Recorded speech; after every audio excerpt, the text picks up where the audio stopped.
ಜನಮನ ಟಿವಿಯ ವೀಕ್ಷಕರಿಗೆಲ್ಲ ನಮ್ಮನ್ನ ನಾವು ಇವತ್ತು ಸರಸ್ವತಿಪುರಮಲ್ಲಿರುವಂಥ ಭಾನುಮತಿ ಸುಂದರೇಶನ್ ಅವ್ರ ಮನೆಗೆ ಬಂದಿದ್ದೀವಿ. ಒಂದು ರೀತಿ ಸಾಂಪ್ರದಾಯಿಕವಾಗಿ ಎಲ್ಲ ಗೊಂಬೆಗಳನ್ನು ಕೂಡ ಬಹಳ ಚೆನ್ನಾಗಿ ಜೋಡಿಸಿದ್ದಾರೆ. ಇದು ಪ್ರತಿ ವರ್ಷ ಅವ್ರು ನಡ್ಸ್ಕೊಂಡು ಬರ್ತಾ ಇದ್ದಾರೆ.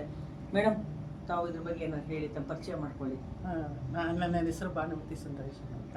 ನಾನು ಸುಮಾರು 40 ವರ್ಷದಿಂದ ಮಾಡ್ಕೊಂಡು ಬರ್ತಾ ಇದ್ದೀನಿ. ನೀವು ಅದಕ್ಕೆ ನಮಗೆ ಪ್ರೋತ್ಸಾಹ ಕೊಡ್ತಾ ಇದ್ದೀರ ಜನಮನ ಮೇಡಮ್ ಅವರು, ನಮಗೆ ತುಂಬ ಖುಷಿ. ಆದರೆ ನಾವು ಪ್ರತಿ ವರ್ಷ ಇಡೋ ಥರನೇ ಇಡ್ತಾ ಇಲ್ಲ. ಪ್ರತಿ ವರ್ಷ ಥೀಮ್ಸ್ ಎಲ್ಲ ಚೇಂಜ್ ಇದ್ದೇ ಇರುತ್ತೆ. ಈ ವರ್ಷ ನಾವು ವೆಂಕಟೇಶ್ವರ ಪದ್ಮಾವತಿ ಮಾಡಿದ್ದೀವಿ, ದಕ್ಷಿಣಾಮೂರ್ತಿ ಮಾಡಿದ್ದೀವಿ.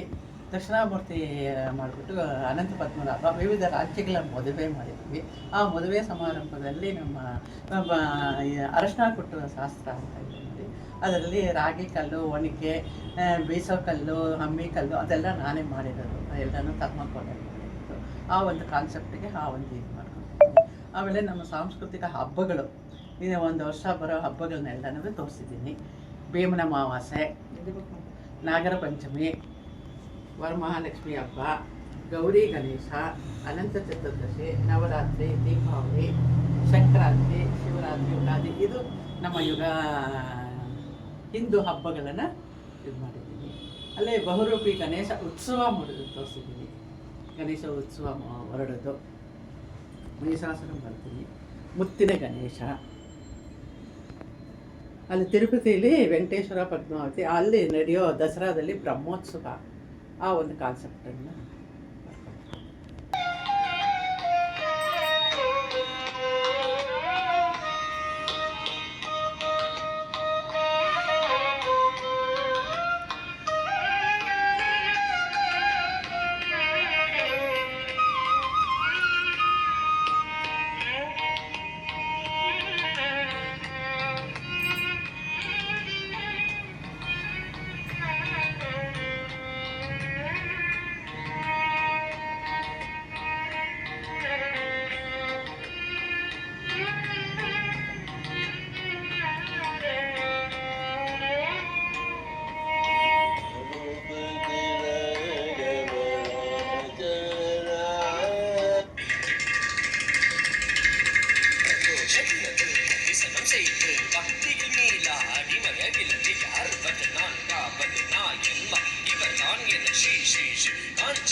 ಬೆಳಕು ಜಾಸ್ತಿ.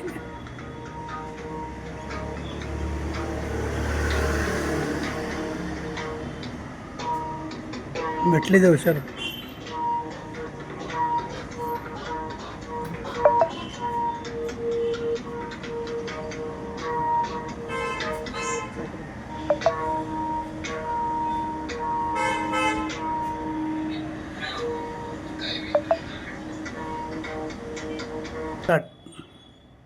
ವೀಕ್ಷಕರೇ, ಎಲ್ಲ ಗೊಂಬೆಗಳನ್ನು ಕೂಡ ನೋಡಿದ್ದೀರಾ, ನೀವು ಕೂಡ ಬಹಳ ಸಂತೋಷ ಪಟ್ಟಿದ್ದೀರಾ ಅಂತ ಭಾವಿಸ್ತೇನೆ.